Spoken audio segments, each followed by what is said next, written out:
Hey everyone, in this video I want to cover using Salesloft and the Salesloft extension directly in your Gmail rather than say in Salesforce or in the Salesloft app itself.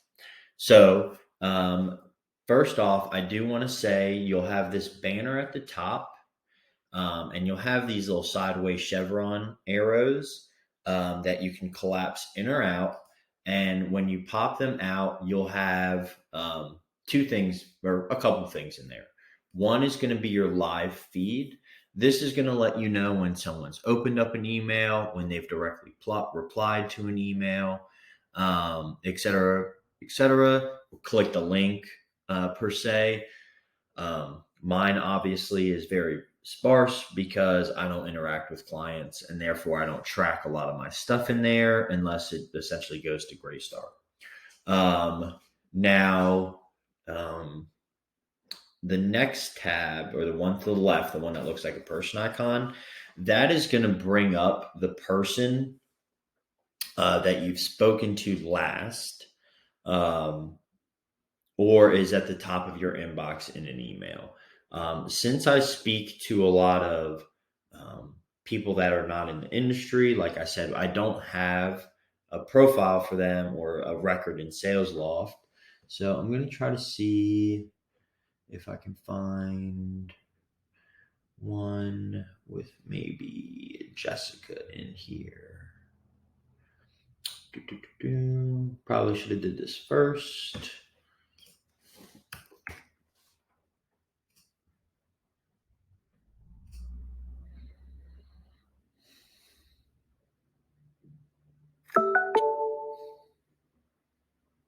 So as you can see, when I pull up an email, it's going to pull up on the side the person's record itself. So you'll see their name, their title.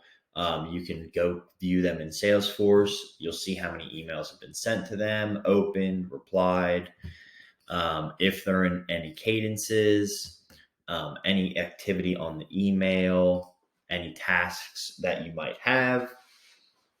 So the sidebar will render with information when you move from email to email. And then the last one is going to be tasks that you have. So you can create tasks for yourself, set a due date. If you want to use this as a task management tool, you can feel free to do so. I will say most of the team does not do that, but whatever helps keep you on track, good use case there. So I'm going to collapse that because this isn't where you'll primarily use Salesloft, but it's just nice that you can get that Salesloft information at any time in the sidebar. Now, what you will end up using the most is when it comes to actually composing an email itself. So when you hit compose, you'll see that at the bottom, this lofting little radio button should always be moved to the right. So it should be blue, which means it's toggled on. And your send button, that is usually blue in Gmail, will now be green and it'll say loft it. That is essentially the same exact thing as hitting send.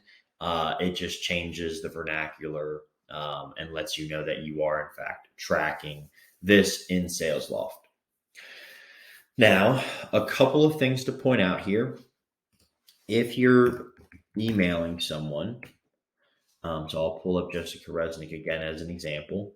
Once you type in someone, it'll let you know, hey, you're logging this email to the person in Salesforce, Jessica Resnick, at the account Graystar Management. If for whatever chance that is incorrect, you can hit edit here and you can actually search different contacts or leads and accounts or opportunities. So you have the option to do that. So let's just say,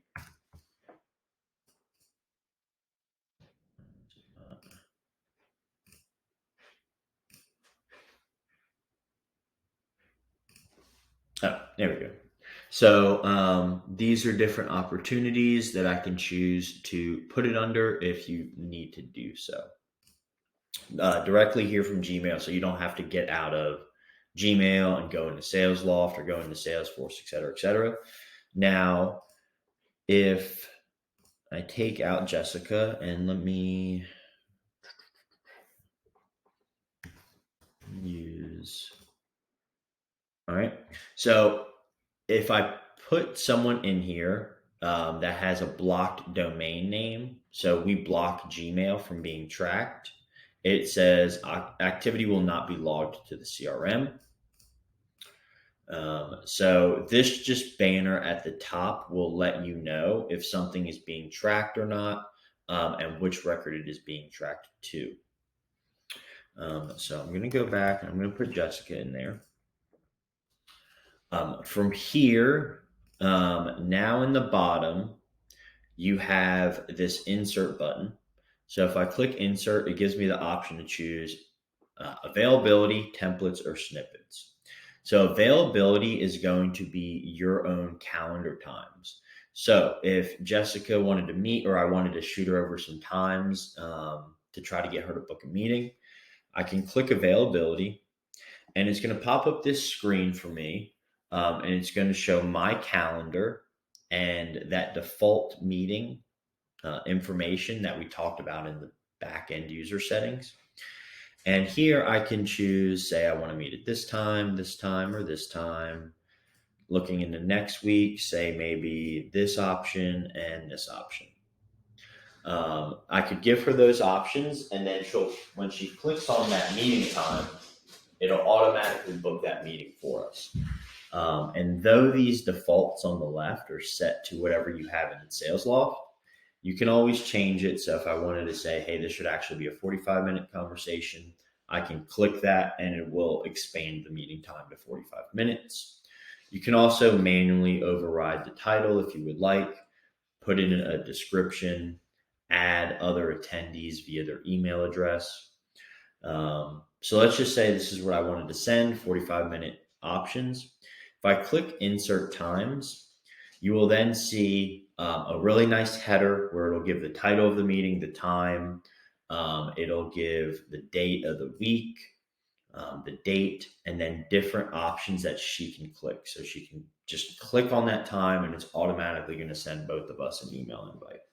So it's a really nice way to send options to clients rather than doing the whole back and forth of this time works for me or that time works. You can just give them quite a few options and then they can just click it and then it's done with. Very frictionless.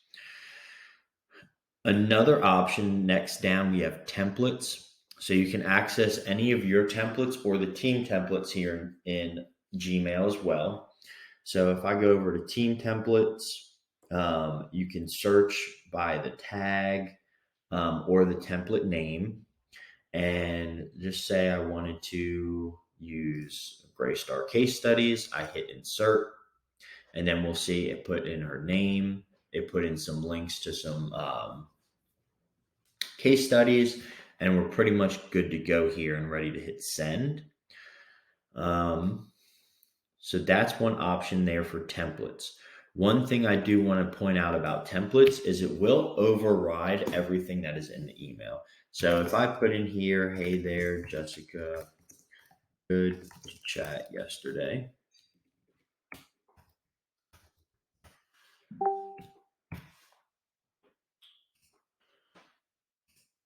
So if I have that in there and then I went to insert a template,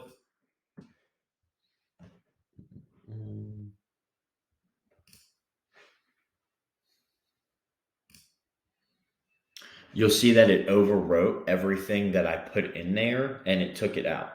So templates are meant to overwrite everything in the email body.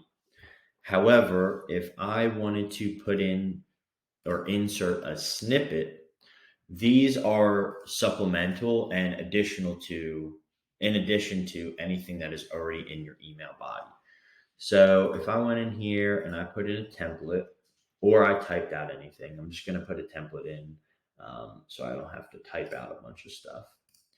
If I hit insert here, and let's just say in here, I wanted to put in a snippet that I had created or someone else had created. I can click insert snippets. And then I can put in this, oh, we have 4 reasons to add fetch. I hit insert and it added that in here right here rather than taking out everything that I had in the email and then replacing it. So those are going to be your two differences between templates and snippets. Snippets are meant to be supplemental and in addition to an email, whereas templates are meant to be the whole email or at least the majority of the email and the base of it. Last thing I do want to call out here is this clock next to the Lofted button. That's going to be your schedule email button. So if you do click that clock, you'll see that you can schedule to send this email in X number of hours, or you can just set a custom time here. So you can set a date, the time itself, and then choose the time zone as well. Hit schedule, and then it will schedule that email to be sent at X time. So, pretty simple to use. Salesloft does offer a good bit of capability outside of the platform, which is why I like it and wanted to get it for the team, because you can utilize almost everything directly in Gmail, and we know that's what you work out of the most. So, as always, if you have something like a new idea or you're not quite grasping it or just need a follow-up, feel free to reach out to the revenue operations team and we'll get you situated there. All right. Thanks for the time and have a good one.